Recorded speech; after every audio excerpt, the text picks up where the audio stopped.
या व्यापार की हर खबर पर सनसनीखेज खुलासा एवं हर खबर पर पूरी पकड़ सिर्फ और सिर्फ विश्व सहारा न्यूज चैनल पर।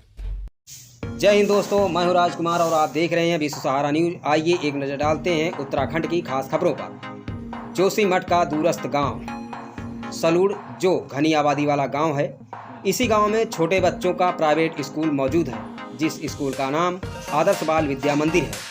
इस स्कूल में काफ़ी संख्या में छोटे छोटे बच्चे पढ़ते हैं। क्या है पूरा मामला, रिपोर्ट के माध्यम से दिखाते हैं। सोमवार को देर सुबह अचानक सलूड़ गांव सड़क के निचले हिस्से में भूस्खलन हो गया।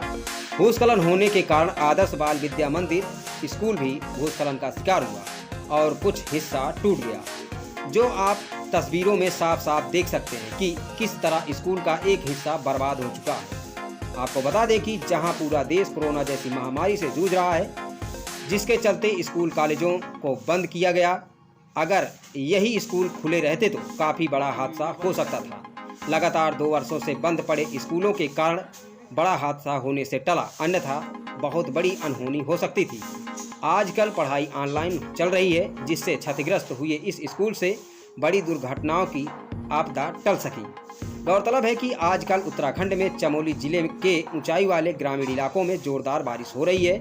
हर दिन कहीं ना कहीं भूस्खलन जैसी खबरें आए दिन सुनने को मिलती रहती हैं, जिससे यहाँ का जनजीवन पर खासा असर पड़ा है और कई गांव इस वक्त बड़ी मुश्किलों का सामना कर रहे हैं।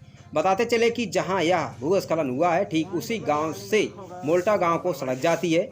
सड़क का निचला हिस्सा टूटने से यह हादसा हुआ। गौरतलब है कि स्कूल के निचले हिस्से की तरफ 7 से 8 परिवारों का आशियाना भी है। गनीमत यही रही कि उस आशियाने तक भूस्खलन की जड़ें नहीं पहुंच सकी, जिससे किसी भी जन धन की कोई हानि नहीं हुई। अब यहाँ के ग्रामीण सड़क बनाने वाली संस्था पर तरह तरह के सवालिया निशान लगा रहे हैं। उत्तराखंड चमोली ब्यूरो नवीन भंडारी की खास रिपोर्ट।